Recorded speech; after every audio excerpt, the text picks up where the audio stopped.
Orde Lama merujuk kepada masa pemerintahan Soekarno yang berlangsung dari tahun 1959 hingga 1966.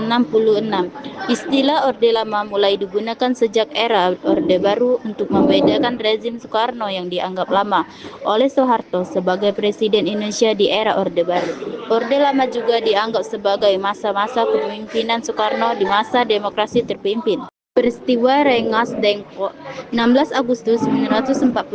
Peristiwa Rengas Dengklok adalah penculikan Soekarno-Hatta dan Muhammad Hatta oleh golongan pemuda ke Rengas Dengklok, Karawang, Jawa Barat. Tujuan utama peristiwa ini adalah mendesak mereka agar segera mengproklamasikan kemerdekaan Indonesia tanpa menunggu keputusan Jepang. Latar belakang: setelah Jepang menyerah kepada sekutu pada 15 Agustus 1945, golongan pemuda ingin agar proklamasi kemerdekaan segera diumumkan tanpa campur tangan Jepang. Namun Soekarno dan Hatta cenderung berhati-hati dan ingin membahasnya dengan PPKI. Karena itu golongan muda membawa mereka ke Rengas Dengklok agar terhindar dari pengaruh Jepang dan bisa mengambil keputusan dengan leluasa. Tokoh-tokoh yang terlibat golongan muda yaitu Charles Saleh Soekarni, Bikana, Adam Malik Singhi. Golongan tua: Soekarno, Muhammad Hatta, Ahmad Subarjo. Kesepakatan dan akhir peristiwa: Ahmad Subarjo akhirnya meyakinkan para pemuda bahwa proklamasi akan dilakukan keesok hariannya di Jakarta. Soekarno dan Hatta kemudian dibawa kembali ke Jakarta, dan pada 17 Agustus 1945 mereka membacakan proklamasi kemerdekaan Indonesia. Proklamasi. Kami, bangsa Indonesia, dengan ini menyatakan kemerdekaan Indonesia. Hal-hal yang mengenai pemindahan kekuasaan dan lain-lain diselenggarakan dengan cara saksama dan dalam tempo yang sesingkat-singkatnya. Jakarta, 17 Agustus 1945, atas nama bangsa Indonesia, Soekarno, Hatta.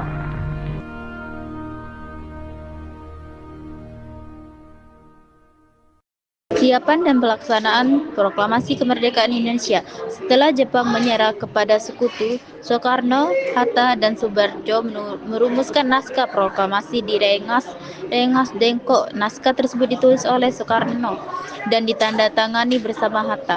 Pembacaan proklamasi dilaksanakan pada 17 Agustus 1945 pukul 10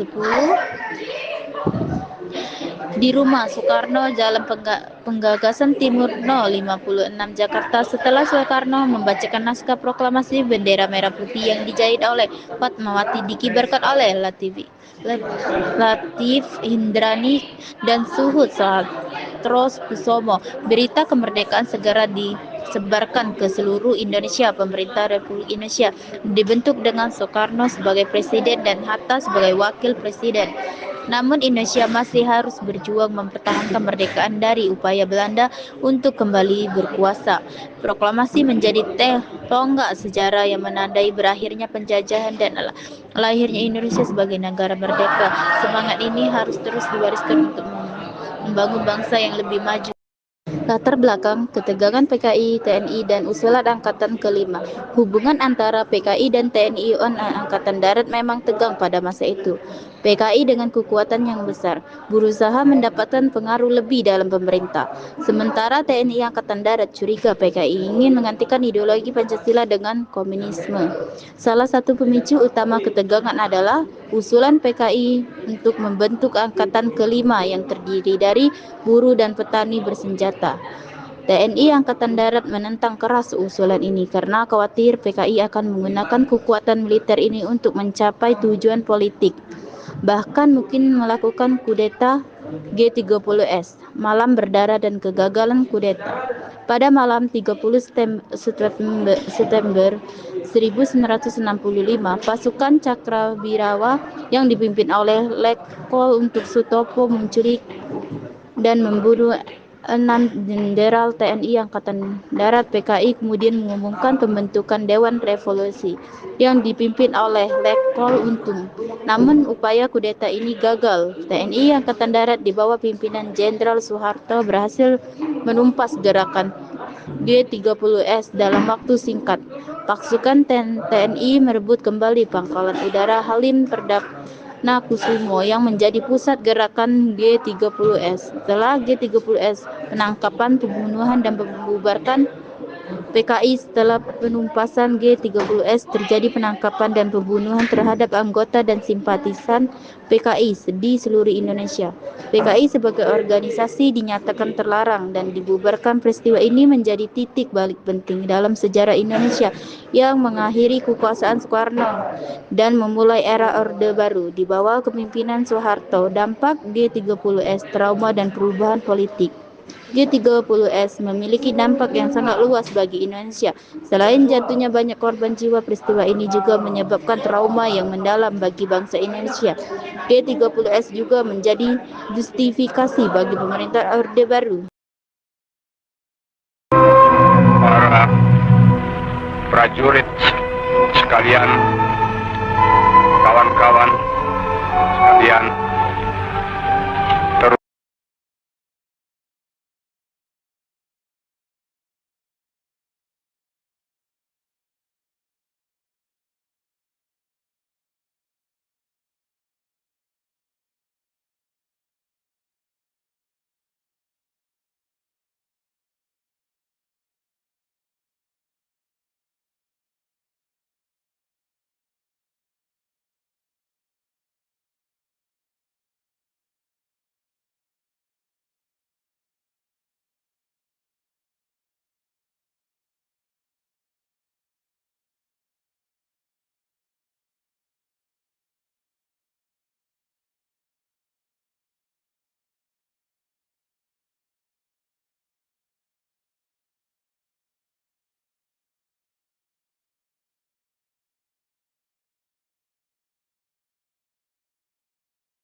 perjuangan kita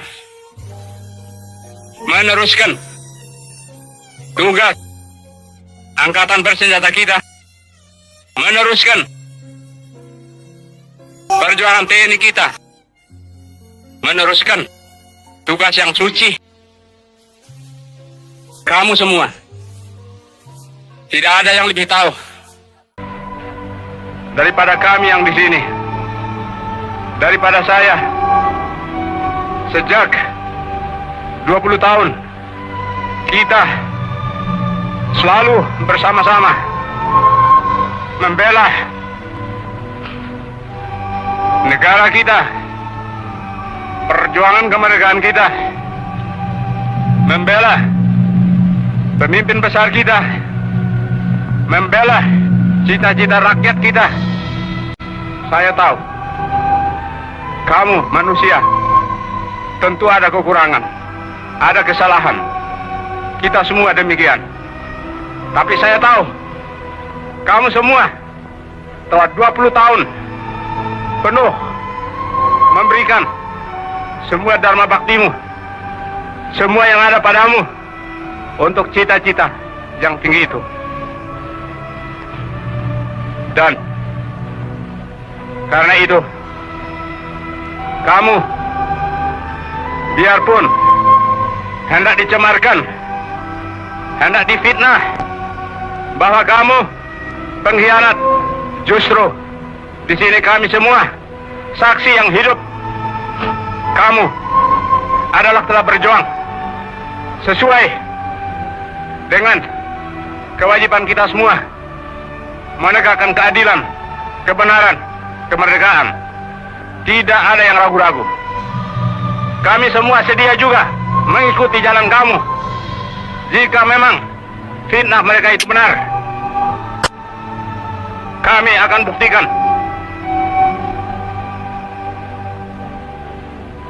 Rekan-rekan, adik-adik saya sekalian, Saya sekarang sebagai yang tertua dalam TNI yang tinggal bersama lainnya akan meneruskan perjuangan kamu, membela kehormatan kamu. Menghadaplah sebagai pahlawan, pahlawan dalam hati kami seluruh TNI. Sebagai pahlawan menghadaplah kepada asal mula kita yang menciptakan kita, Allah Subhanahu wa Ta'ala. Karena akhirnya dialah panglima kita yang paling tertinggi. Dialah yang menentukan segala sesuatu, juga atas diri kita semua. Tetapi dengan keimanan ini juga kami semua yakin bahwa yang benar akan tetap menang dan yang tidak benar akan tetap hancur. Fitnah berkali-kali. Fitnah lebih jahat dari pembunuhan. Fitnah lebih jahat dari pembunuhan. Kita semua difitnah dan saudara-saudara telah dibunuh. Kita diperlakukan demikian. Tapi jangan kita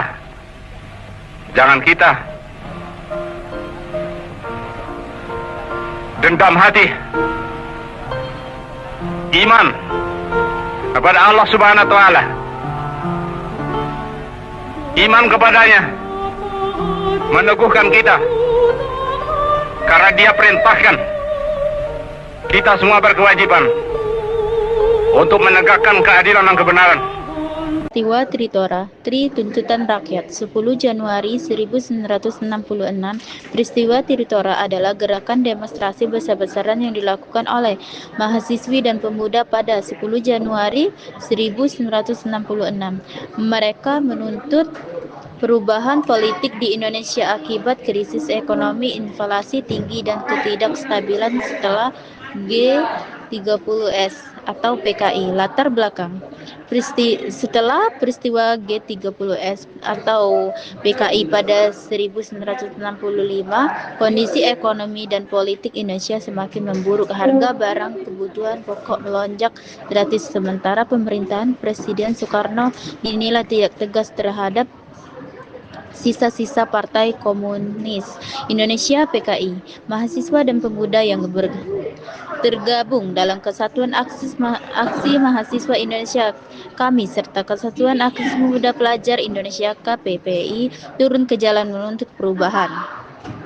3 tuntutan rakyat atau Tritora. 1. Bubarkan PKI, menuntut pembubaran Partai Komunis Indonesia dan seluruh organisasi yang terkait. 2. Bersihkan kabinet dari unsur PKI, mendesak agar pemerintah mengganti pejabat yang terlibat atau berafiliasi dengan PKI.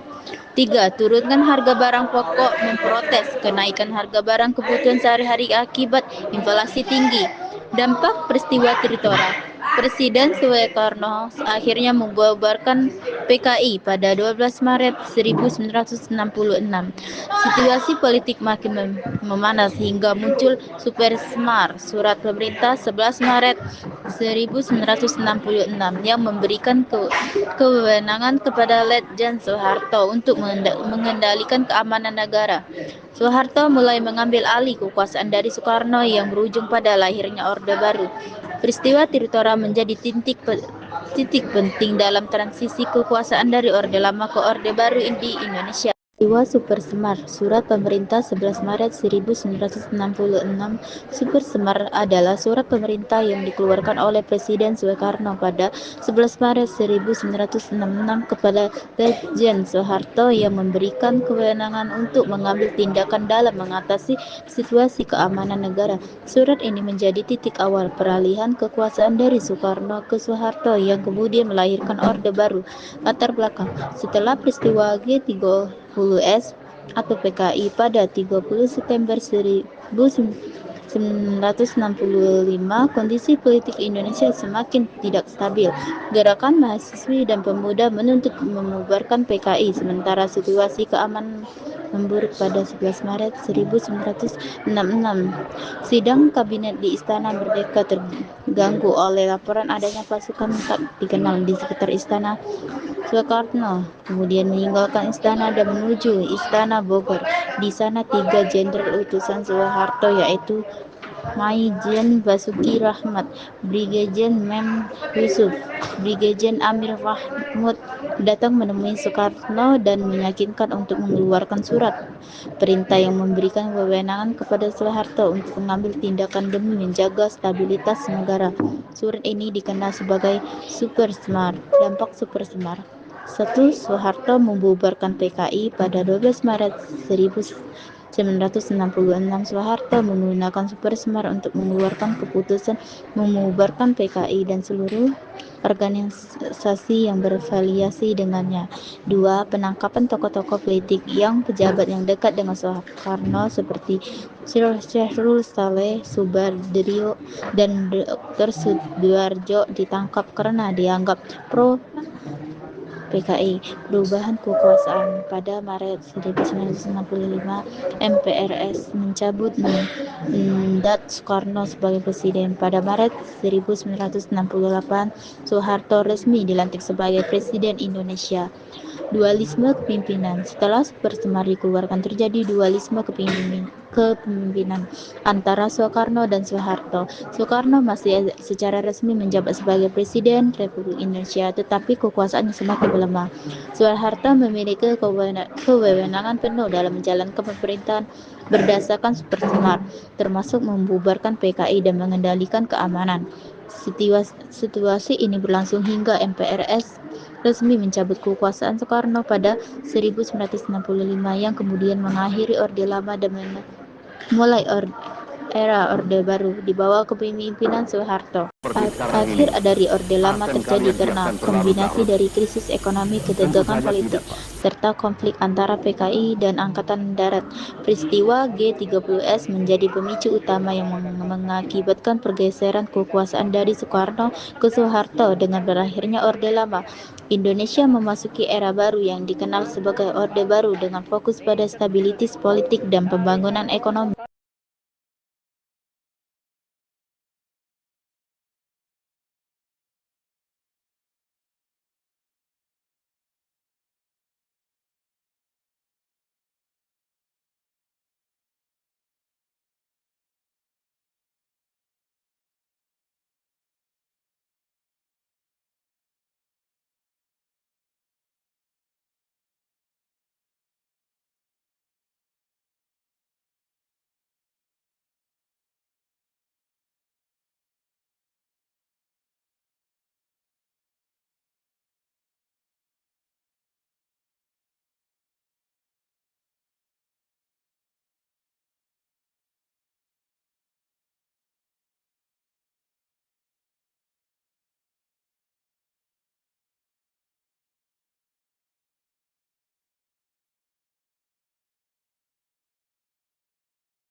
Mandat yang saya terima dari MPRS ialah membangun bangsa, nation building, dari kemerosotan zaman kolonial untuk dijadikan satu bangsa yang berjiwa, yang dapat dan mampu menghadapi semua tantangan.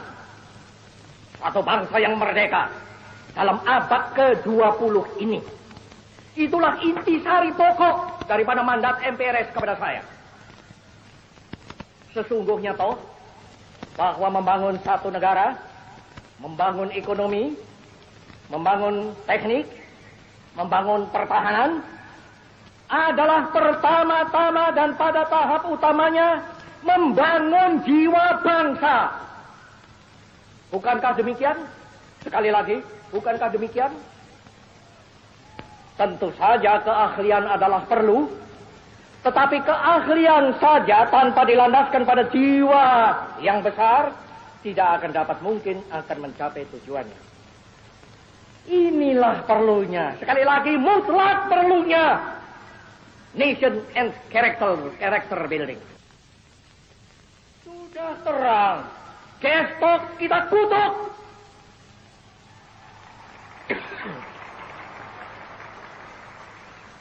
Dan saya mengkutuk pula.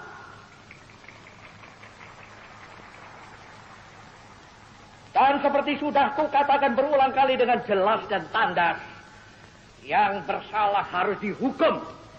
Untuk itu aku bangunkan Mahmiluk. Tetapi kenapa kita sesudah terjadinya gestok itu harus robah haluan? Kenapa kita sesudah terjadinya gestok itu harus melempar jauh beberapa hal yang sudah nyata baik? Tidak. Pancasila, Panca-Ajimat, Trisakti harus kita pertahankan terus, malahan harus kita pertumbuhkan terus.